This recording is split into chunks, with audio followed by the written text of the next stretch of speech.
She giggled. Not at something I said, God forbid. Not at the waiter, or the violinist brushing through something soft and expensive in the corner. No, she giggled at her phone. At a screen that lit her face in that tacky LED blue, the one that makes people look like ghosts. I was mid-sentence about the villa in Tuscany. Our villa, the one I'd booked for our anniversary, and she didn't even hear it. Her thumb tapped back and forth, that smug little grin tugging at the corner of her mouth like a schoolgirl passing notes. I sipped my wine, watched the rim of her glass still untouched. 21 years. 3 houses. 4 businesses. 2 miscarriages. 1,000 Tuesday dinners and silent Sunday coffees. And that was how I found out. The screen turned slightly. Just enough for the light to catch her wine glass. Just enough for my eyes to land on the message. I'm so far out of his league, it's embarrassing. The contact name, E. Not even a real name. Just an initial. Cowardly. I blinked once. That old voice in the back of my skull, the one that used to scream, stayed silent this time. It just nodded. It had seen enough. I stood slowly. Told her I was going to the restroom. She barely looked up. Mumbled something. Still typing. But here's the thing. I didn't go to the restroom. I walked to the front. Asked the maitre d' to call for my car. And then I came back. She still hadn't touched her wine. I sat. Looked her right in the eyes. Her fingers paused mid-type. She finally noticed me watching. Then your embarrassment is over, I said. She tilted her head like a confused cat. What? I didn't explain. I didn't repeat it. I stood, slid the chair back without scraping it, and left. That was the moment she lost the last thing in this world that could have protected her from what came next. So before I keep going, I'll just say this. If you're hearing this and you're not subscribed yet, do that now. Seriously, over 90% of you listening aren't, and we've got plenty more where this came from. It helps our team keep digging deeper, telling stories like this. Real ones. The ones you never forget. Now back to the restaurant. I could feel her confusion like heat rising behind me as I stepped outside. She was still sitting there with the message thread open. She hadn't even grasped it yet. She thought I was bluffing. Dramatic. Maybe overreacting. She still believed she was the one in control. She had no idea who E worked for, or what a stupid, irreversible mistake she had just made. She had no idea that the same man she was sleeping with owed his entire career, every bonus, every keycard, every elevator button, to someone she once called boring. And she definitely didn't know that I wasn't headed home. Not yet. I had somewhere else to be. There was a number in my phone I hadn't dialed in 18 years. Not since the day I helped a young, nervous analyst lock in a deal no one else would touch. Back when he still had acne and thought a $10 million valuation was steep. I believed in him. I backed him. Now he ran one of the largest private equity firms on the Eastern Seaboard. And tomorrow morning, he was going to learn that the man his rising star, Evan Cross, had decided to seduce a married woman with was the same man who wrote his first check. I didn't need a confrontation. I didn't need a scene. All I needed was 4 words. The game had already started. She just hadn't realized she was a pawn yet. The valet barely shut the car door before I was already backing out. No hesitation. No music. Just the ticking of the turn signal as I glided past polished sidewalks and candlelit windows. Our old world, one she still thought I belonged to. I drove 3 blocks without thinking, then pulled into an underground garage I'd used during my consulting days. Dust on my fingerprints, but the code still worked. That felt like a sign. I sat there in the dark, engine off, cabin quiet, phone glowing in my hand. It had been years since I scrolled that far back in my contacts. Past CEOs who flamed out. Founders who thought they were visionaries until their burn rates lit the fuse.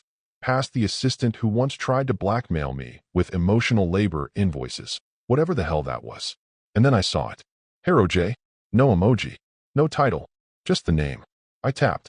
3 rings. Then, this is Joseph. Still had that same uptight crispness. Like every sentence had a golf club shoved up its spine. I didn't waste time. One of your men, Evan Cross, is sleeping with my wife. I thought you'd want to know. Silence. I let it sit. He finally asked, "Who is this?" I stared at the ceiling of the garage. Let the weight settle on the call. Then said, "The man who wrote your seed check. Look up the name on your Series A documents. And remind him who funded your first buyout." Silence again, but not confused this time. Just terrified. And then, the slight tremble in his voice. I understood. I ended the call before he could say anything else. Because he did understand. Joseph Harrow had built Harrow and McKendall on borrowed trust, mine. I was the quiet name buried deep in his foundational documents. Not a board member. not an investor. Just a man who pulled a few strings back when strings still mattered more than likes. I didn't need a board vote. I didn't need headlines. I just needed him to remember who owned the lock before Evan ever got a key.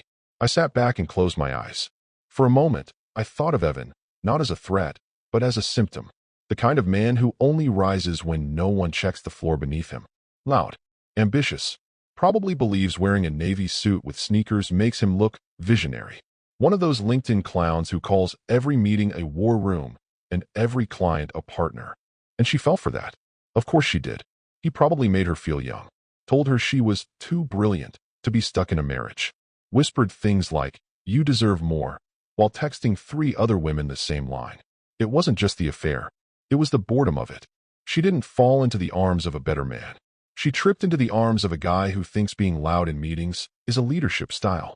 Back in the restaurant, she was probably still sitting there. Still thinking I'd come back and apologize for storming off. Still believing her leverage came from secrets. But I've been in boardrooms where people lost billions in a single sentence. I know exactly how fast a name can be erased. So I made one more call. My lawyer. Midnight or not, he always picks up. That's why I pay him like I do. I said, pull up our prenup, scan for infidelity clauses, and get a copy of our joint account activity from the last 60 days. He didn't ask why. He already knew. And while she was probably finishing dessert, still smug from that little text she thought I hadn't seen, a storm she couldn't name was already gathering behind the next sunrise. She had no idea how fast everything could vanish. Not yet. At 10:07 p.m., her first text came through. Hey, you okay? Can we talk? She waited exactly 12 minutes before sending the second one. I know you're upset. Can we be adults about this? Then came the call. Straight to voicemail. She tried once more, this time calling through FaceTime, because visual guilt always worked better than text. But I had already powered off the phone linked to her contact. It sat face down in the drawer of a condo she didn't know existed, a place listed under a trust that never had her name on it. She hadn't been curious about the extra line item on our annual taxes. Or maybe she noticed and didn't ask. That was always her style. Act detached, then weaponize ignorance when it suited her. Back at the house, I could picture her walking around like a ghost hunting furniture. Checking the garage, no car. Checking the closet, my overnight bag missing. Maybe she wandered into the kitchen, poured a glass of the red I always reserved for real occasions, then sighed like I had ruined our anniversary. She likely went to bed annoyed. Not broken, not frightened. Annoyed. She probably told herself I was being dramatic, that I'd cool off by morning, that I'd come home, apologize, admit I overreacted. After all, it wasn't like I caught her in the act. Just a message. Just words. Just a joke. That's what she'd say, eventually. That I misunderstood the tone.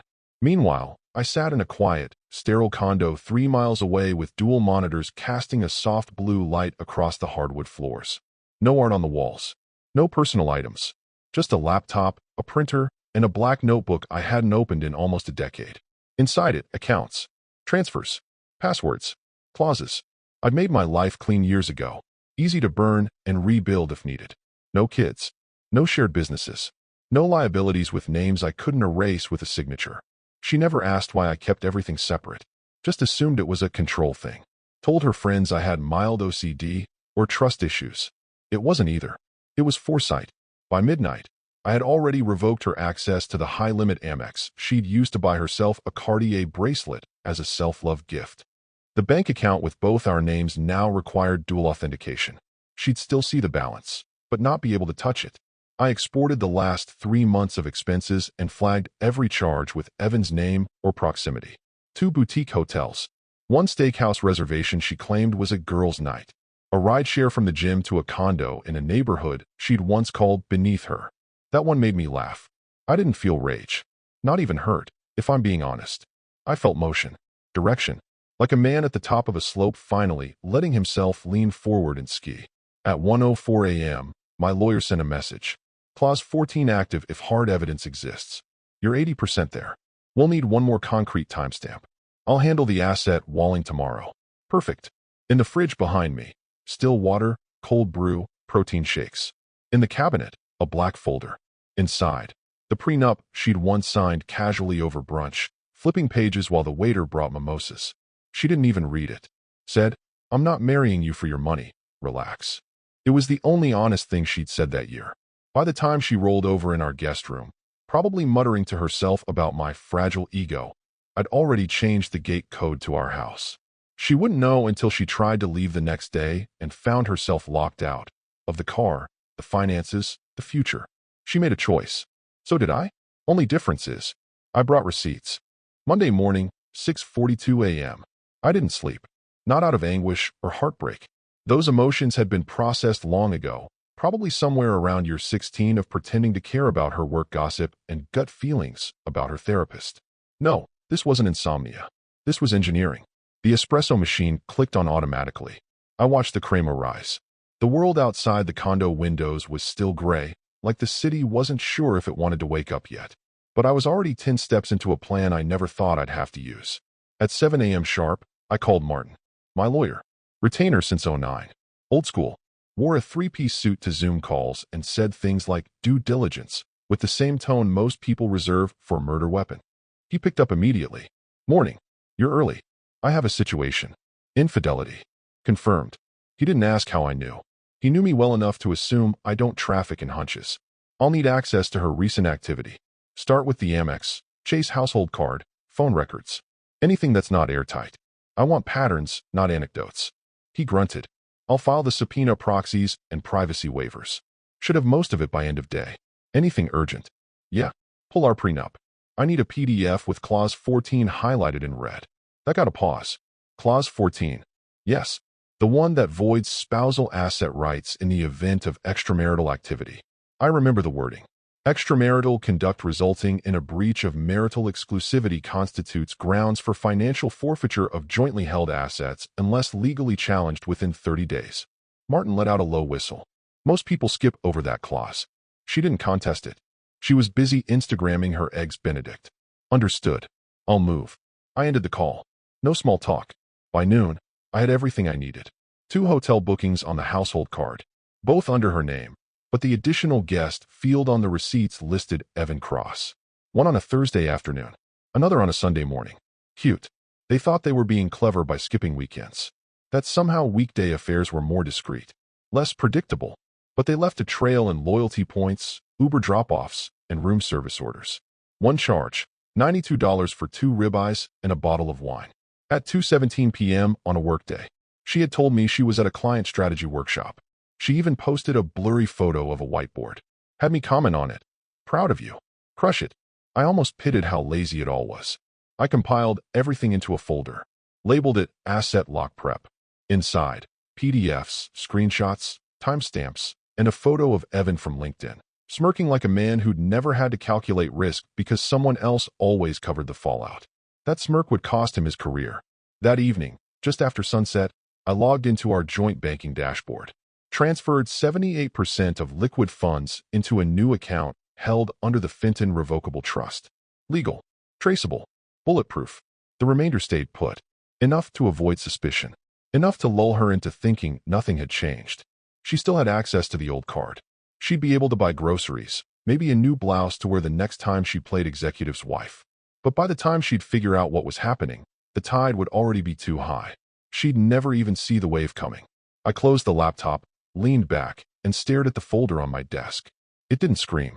It didn't cry. It didn't need to shout. Look what she did to me. It just existed. And that was enough. Facts don't beg for sympathy. They just wait to be weaponized. Tuesday, just after lunch. The kind of afternoon where the sky looks like wet concrete, and the whole city feels hungover. I drove across town in silence. No music, just the sound of tires chewing through puddles and a single plan replaying in my head like a mantra. I pulled into a private lot behind a nondescript brick building. Old law offices. The kind that smells like carpet glue and powdered coffee creamer. 3rd floor. No elevator. Just like I remembered. I hadn't seen him in 5 years. Miles Kerrigan. Retired state judge. Now a strategic advisor for several boards, including Harrow and McKendall's. But more importantly, my old poker buddy.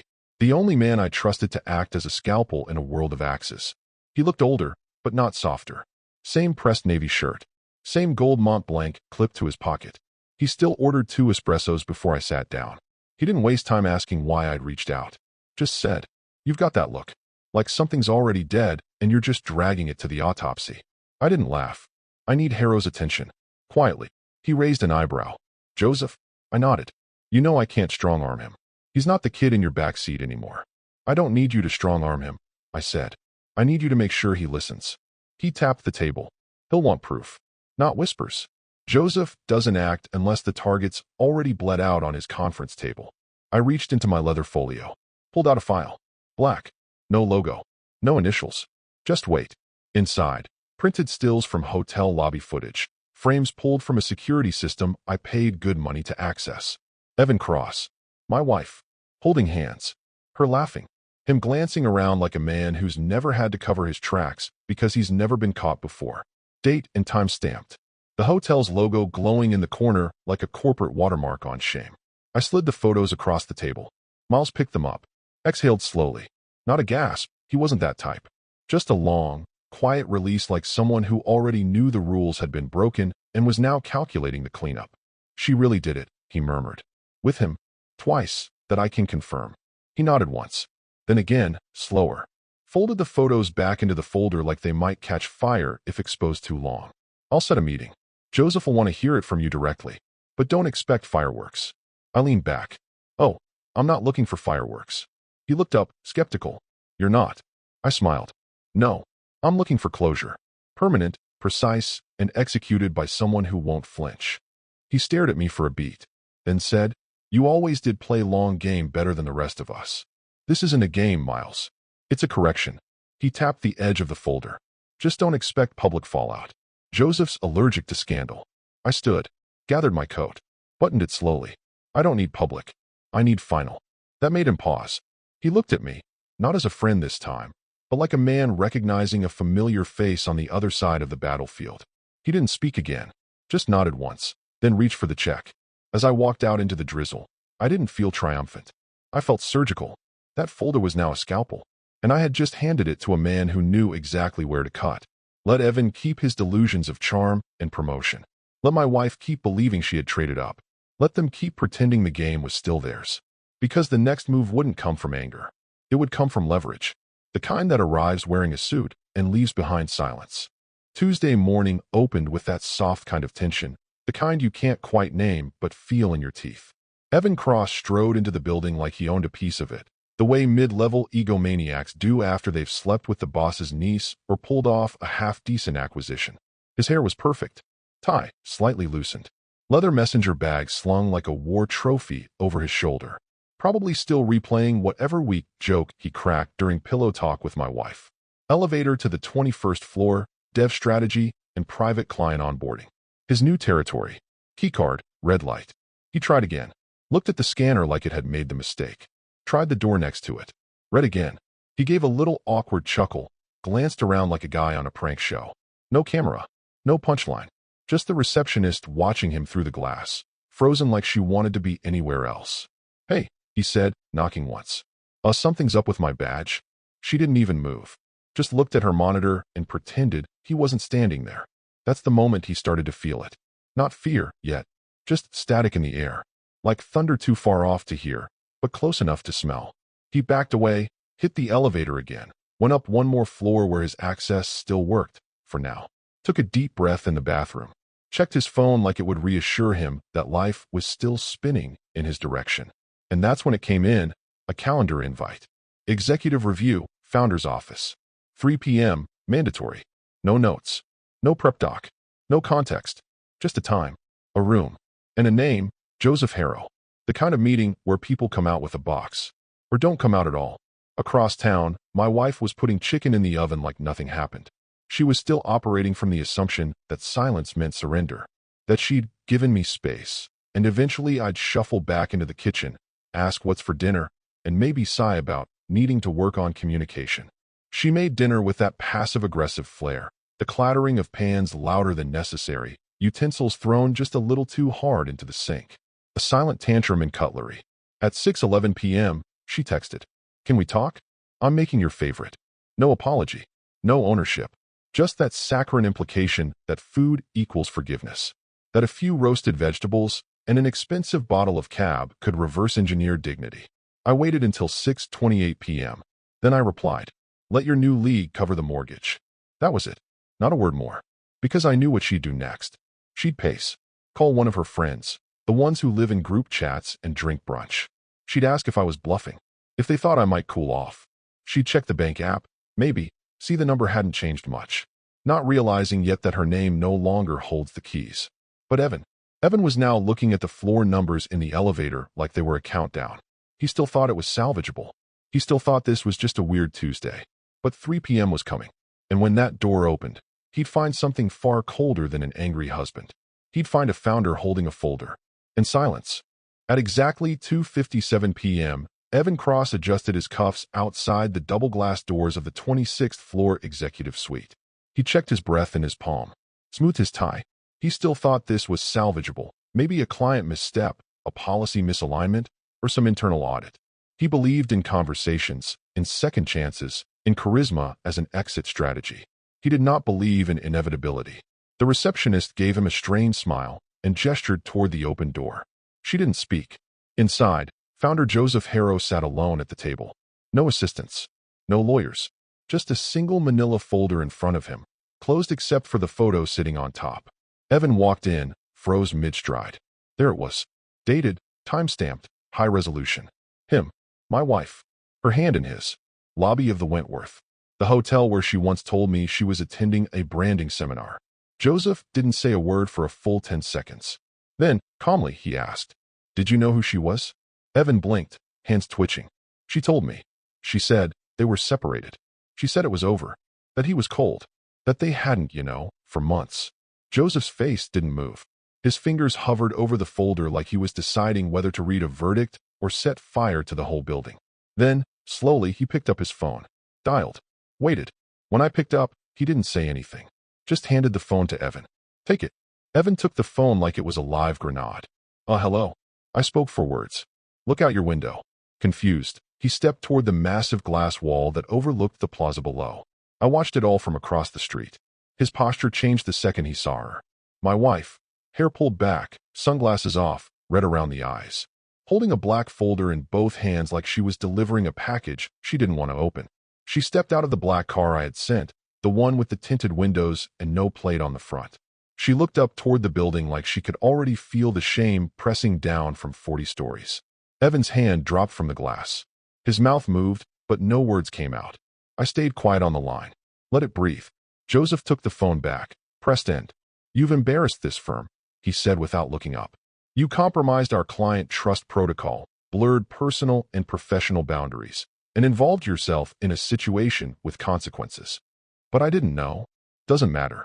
I swear to you, Joseph, if I had known." Joseph stood, gently, like gravity didn't apply to him anymore. "That's the problem, Evan. You don't know who's in the room with you." He pointed at the folder. "Until someone opens that." Evan stood there, frozen, watching his entire illusion calcify into something he couldn't charm his way out of. The air in the room had shifted. He was no longer an executive on the rise. He was the object lesson, the parable they'd tell new hires in whispered tones. He looked again at the window, like she might vanish if he stared hard enough. But she didn't. She just waited, holding the folder, tears streaking her makeup, wearing the face of a woman who finally realized the net beneath her had been quietly cut. Joseph Harrow ended the call with the same finality he might use to sign off on a $40 million asset freeze. His thumb hovered over the screen for a second longer, as if making sure the line was dead. Then, without even looking at Evan, he said the words like he was reading them from a marble plaque carved long before either of them were born. "You're done here." Effective immediately, Evan's mouth opened, but nothing came out. Not at first. Joseph continued, flat and clinical. "Your keycards are revoked. You'll be removed from the Slack environment and client systems by 5 p.m. HR will send your severance packet. Standard NDA applies. You'll have 48 hours to clear out your desk." Evan blinked like he didn't understand the language. "Joseph, wait. Please, just let me explain." "There's nothing to explain. I swear to God I didn't know who she was. She said she was getting divorced. She said it was mutual." Joseph finally looked up. Not angry, not even disappointed, just resolute. "You should have known who I answer to." The line landed like a detonation. Evan took a half step back, as if the floor had just shifted under him. His face drained. Not from the job. He could get another title somewhere, eventually, but from realizing that his mistake had unzipped something much deeper. Something legacy-bound. Something no apology would reseal. Joseph didn't raise his voice. He didn't need to. That's what real power looks like. Still water that drowns you faster than a wave. Security stepped in. Two men in gray suits. No badges. No urgency. Just a silent, practiced motion. One moved behind Evan. The other waited for him to take the cue. He didn't. Please, Evan whispered. Joseph, don't do this. I worked for this. I bled for this. Joseph tilted his head, just slightly. So did he. And that was the last word. No further debate. The folder stayed on the table as Evan was escorted out, his steps unsure, his breath shallow. He didn't yell, didn't fight. That would have been too much dignity. Instead, he crumpled inward like a man watching the story he wrote for himself being redlined in real time. As he passed the hallway of glass offices, no one looked up. Partners kept typing. Analysts pretended to scroll. Associates suddenly found immense fascination in spreadsheets that had sat untouched all morning. Because they knew. They'd all heard the same story over drinks, in whispers, in boardroom jokes told just a notch too loud. There was a man behind Joseph Harrow. The man who bankrolled the first buyout. The man whose name no one dared speak without lowering their voice. The one with the quiet house, the sharp mind, and the last call. They all knew who had made the phone ring. And more importantly, they knew what it meant when it stopped ringing. As the elevator doors slid shut, Evan turned once, maybe hoping for a reprieve, a reversal, a voice calling him back to say it was all a test. But all he saw was reflection. Of himself. Alone. The man who thought he was moving up and had just vanished through the floor. And Joseph? Joseph sat back down, folded his hands, and finally allowed himself a single, imperceptible sigh. Payment rendered. Debt recalled. No receipt necessary. That evening, just after 7, she pulled into the driveway a little too fast, like urgency could undo consequence. The tires crunched across gravel she'd never noticed before, the kind that had been there 10 years and suddenly felt foreign under her wheels. Her lipstick was smudged, hair unbrushed. She'd clearly been crying but hadn't bothered to clean it up. It wasn't vanity anymore. It was hope. Desperate, feral hope. The front door was locked. Not unusual, except it never used to be at this hour. She rang the bell. No answer. She tried again, then walked around to the side gate. It wasn't latched. That was intentional. He was in the garden. Gloves on. Clippers in hand. Trimming the edge of the rose bushes by the side wall like nothing in the world was out of place. Like Tuesday evenings had always been reserved for pruning dead weight. She stood there, arms wrapped around herself like a child waiting for discipline. I didn't mean it, she said, her voice soft and shaky. It was stupid. A mistake. He didn't stop working. She took a step closer. Please, just talk to me. He finally looked up, his face unreadable. Calm. Clear. I've already talked to everyone who mattered today. She winced. I was confused. You were always so distant lately. Always working, always quiet. He raised a brow. So your response to my silence was infidelity? No. No. He told me you didn't care anymore. That we were growing apart. That you were always in your head. I was, he said, pulling off the gloves. But I never once left the house to prove it. She bit her lip. There's nothing left, is there? He looked past her. Not at her. Through her. As if she were already fading. Not for you, he said simply. But for me, this is the beginning. She blinked. You don't even want to yell at me? I don't yell at liars, he said, walking toward the back door. I let them talk themselves out of the room. She reached for him then. Reflex. A hand brushing his sleeve like a memory she was trying to anchor to the present. I didn't think you'd really leave me. He turned, not angry, not smug, just finished. You left first. She stood there, tears returning now in earnest, eyes searching for any trace of the man she'd once known. The man who'd made her feel safe, rich, untouchable. He opened the door, stepped inside, paused once more. There's an envelope on the counter. It has the number for your lawyer, and a copy of the clause you forgot existed. He closed the door gently. A deliberate click. She stood outside for a full minute. 2. The wind moved through the hedges. The porch light flicked on. She looked at her reflection in the glass. Mascara smudged, lips parted, eyes hollow. The house no longer belonged to her. The man inside it? Even less. At 6:03 a.m., Evan's phone rang. He was already awake. He hadn't really slept. Not since yesterday's meeting. Not since the elevator ride where no one made eye contact. Not since he saw the folder, the photos, the look on Joseph Harrow's face. He thought, maybe, there was still a way back. People rebound from worse, don't they? CEOs get caught with offshore accounts. CFOs misreport earnings. PR teams work magic. Spin it right, show remorse, issue a polished LinkedIn essay about growth through adversity. It happens every quarter. But the voice on the line made it clear this wasn't one of those stories. Effective immediately, the voice said, cool and precise. All references to you have been scrubbed from our site, materials, and legal documents. You are not to contact clients, staff, or investors under any circumstance. Legal is already briefed and on standby. Evan opened his mouth. Nothing came out. He thought of saying, can we talk? He thought of apologizing again. He thought of bargaining. But none of those tools worked in this world anymore. Not after you've been erased by someone you didn't even see coming. The call ended without a goodbye. Just click. On the other side of the city, I sat on the balcony of the condo. Coffee in hand. No milk. No sugar. I watched the sun rise behind the skyline, turning every sheet of glass gold and orange. The world looked cleaner this way. Honest. Like it remembered what mattered. My phone buzzed once. A message from Joseph. It's done. As promised. I stared at it for a moment. Not to savor it, just to mark it. Like the final period at the end of a contract. I typed back 2 words. Understood. Then I deleted the thread. Entirely. Not archived. Not starred. Not saved for the scrapbook of revenge fantasies. Just gone. No fanfare. No champagne. No victory lap. Because this wasn't about punishment. It wasn't about watching them beg or dragging them through dirt. This was about silence. The kind that never gets reported. The kind that doesn't trend. The kind that just happens. He was gone. She was alone. And me? I was finally still. I sipped the last of my coffee. The city stirred to life around me. Sirens, alarms, subway rumble. All of it continuing, indifferent. I wasn't smiling. I didn't need to. Closure doesn't wear a grin. It just leaves a silence heavy enough that no one dares break it. And that was enough.